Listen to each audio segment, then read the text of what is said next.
Hi, this is the Short Sell Guy, and I want to thank you for watching this video or listening to my podcast or reading about this on my blog. And ironically enough, that's what I want to talk about today. I want to talk about making sure that you have the proper online infrastructure to help your business grow.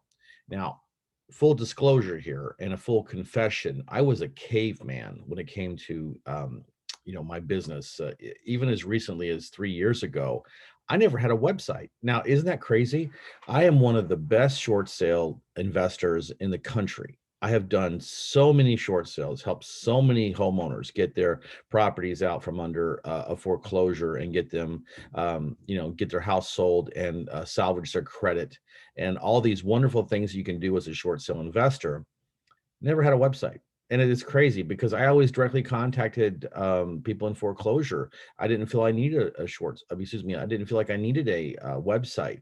And, people did start asking about, well, do you have a website? And strangely enough, all I would do was refer them to the Better Business Bureau's review of me, where I've had an A+ rating since 2004, and that was enough. But I realized that it was, the Neanderthals, they disappeared and went extinct.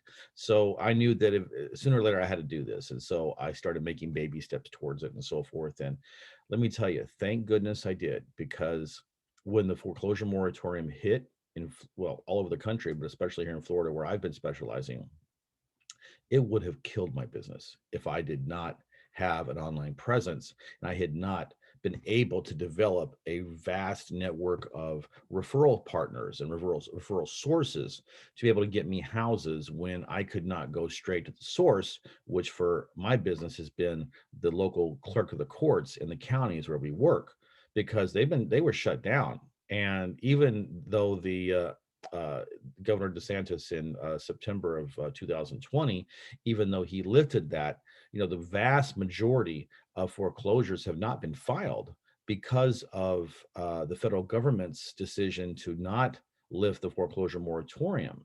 And what does that mean? That means any mortgages that's backed by Fannie Mae or Freddie Mac, if it's a FHA mortgage, VA mortgage, or USDA, which is the United States Department of Agriculture, that's 80% at least of the mortgage uh, or mortgage, what's the word I'm looking for? The mortgage supply in the United States, they're not being foreclosed on. Or they have not been. Only recently have they announced that the foreclosure moratorium has been lifted. So there are millions and millions of people out there who are been living in their house for free and not paying.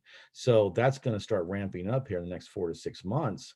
And then my usual method of operation to get my clients will be back at full steam.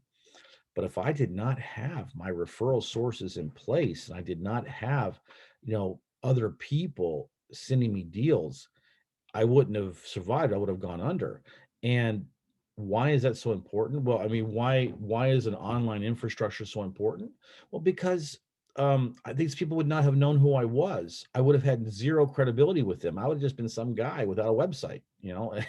But because I was able to get online and have the proper online infrastructure, it really was important and a key part of my success to be able not just survive the pandemic, but to thrive in it. Believe it or not, even in an artificially inflated hot market, I've still been able to do quite well. Where I know lots of people have had trouble, especially trying to find distressed sellers. So that's the preface. That's kind of the backstory of why it's so important to do this.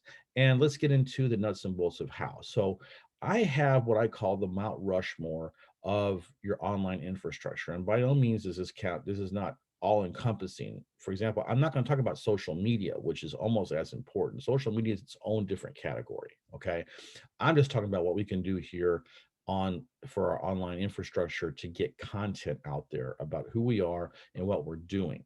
So the linchpin of everything is you got to have a good YouTube channel.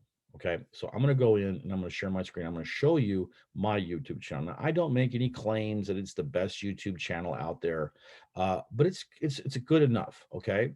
So if you come into my channel, then obviously I have the intro to my short sale channel, and then I have different playlists. I have Don the Short Sale Guy, just when I have just random stuff I want to post, and there's no real schedule on that. It's just when I see something I think is interesting or I think it might be worth it, and it's not really long, maybe 5 to 7 minutes. I'll put that in the Don the Short Sale Guy playlist. I do a podcast, a video podcast, which you're seeing here. I do that once a week, and I'll occasionally do it, maybe more than once, but generally speaking, on Fridays is when I do it. This particular video is going up a day late because I was in meetings all day. I just could not get it done, so it's going to be done a day late. But in general, I like to try to keep my schedule. So every Friday is when I drop my podcast or my vlog, which is what this is. So you can see here, this is the oh, and then before I get involved in this, I also have or not a podcast. I'm sorry, a playlist that I call short sale stories, where people can come in and just, I'll pick a short sale that we've closed, and I'll just give you a backstory about it, about how we got the property, what the unique characteristics of the short sale were, and how we did on it, and so I call it short sale stories. And so that's also a playlist here on my channel. And then this is my podcast. So this is where I have Don the Short Sale Guys podcast, and I have these episodes. And the latest one I did a week ago was Riverside, actually Riverside short sale story, because I turned it into a podcast. We see the theme here. Okay, so you see what I have here. So I went in and I did a video like I'm doing right now. So it was 10 minutes and 36 seconds. And so I did this specifically because this is going to go into my Mount Rushmore in my online infrastructure. So the first thing I do is I do the podcast recording. Now I do this on Zoom. I'm not going to be super technical here, and I'm a big believer in good enough is good enough. To be a little bit redundant there, but lots of times people go down rabbit holes trying to make everything perfect when it doesn't have to be perfect. It has to be good enough sometimes. And so I think that as long as your content is good and you're providing solid content that people are going to want to hear about, then just get it out there and be consistent on how you do that. Okay. So then the next thing is, so once I record my video, I take the URL into another program that I have that will convert that. It will rip the audio from that, and so then I'll have an MP3 of the audio of what I'm talking right now. So I'm going to go ahead and show you the next thing I do. Once I have that audio ripped, then the next thing I do is I go to, one second, I apologize for this. I should have had it queued up. I go to my podcast. I go to my podcast. Hold on a second. I'll get it here. 1 second. I go to my podcast software. Okay. So I actually have bought white label rights to this. I just haven't gone through and set it up towards under Don the Short Sale Guy, which is fine. I mean, I use Bcast, but it's good enough, like I said. So basically, I have my episodes. This is where the episodes are. So my overall theme is here. So I come in and all I have to do is, this is the podcast I did from my YouTube channel. So I put the audio here, and now it's in my podcast, and it's on all of the major podcast platforms: Spotify, Apple Podcasts, and so on and so forth. I've got it on this platform sends it out everywhere, which is awesome. So if I want to go ahead, and what I will do when this is finished is I will click here to add an episode, and then I'll just go ahead and put this here, and I'll go through, and you see I've got my thumbnail that I've already done, and then I'll put the MP3 here. And then this is really good because it goes transcribed to text. So when I click on this, that means that when the podcast has been downloaded, they will give me a text. And why is that important? Well, that's the next step we're going to do here. But just keep that in mind. Okay. So when I publish my podcast, I get my text already done for me. I don't have to sit here and pay someone to transcribe it or do it myself, God forbid. Okay, so you don't want to do that. So now I did my YouTube video, and then I ripped the audio from it, and I made it into a podcast. So that's YouTube and podcast. So that's two heads of Mount Rushmore in my online infrastructure. So now what's the next step? I will show you. We are now going to go to another platform that I use, which I love, which I'm going to share here right now. And this is where I'm going to have my vlog and my blog. Okay, so this is a Don the Short Sale guy, and this is Don the Short Sales blog. Now, as you can see up here, I have two different sections. I have everything having to do with real estate investing and short sales. I have here. And then I also teach people how to be better online marketers who aren't real estate investors and don't care about real estate investing. So I have this available for them as a resource. Now I have different content there, of course, but we're just going to, I'll show you what the real estate investing side looks like. So on my vlog, what I did was I created an infrastructure where anybody can come here and access all of my YouTube content. It's all right here. So in this case, you see we had the short sale story, the Riverside House. Actually, it's Riverview. I got to change that. But anyway, so they can just click on here. And then what happens?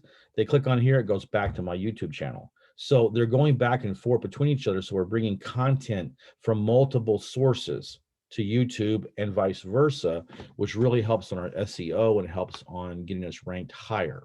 Okay. So this is my vlog. So now this is my third piece of content that I created from one YouTube video. All right. So then the next thing I'm going to do is show you, remember how I got the transcript from the audio of the YouTube video from my podcast server. So now I come in here to my blog. All right. And then you come here and there it is, the short sale story review house. So if I click on this, you'll see what happens. There it is. It's Don the short sale story of the Riverview House. And then here is the transcript of the YouTube video, which has now become a blog. Okay. And again, all this stuff is designed to have multiple sources of content. Now, on the social media side, remember, I'm going to be taking this video and links to my blog and links to my blog, and that's going to go out on all my social media posts. So I'll get people to say, okay, come here. This is what I just did. Click on this, and you'll be sent here. So whichever way they prefer to absorb their content, they want it written, they want it audio, they want it video.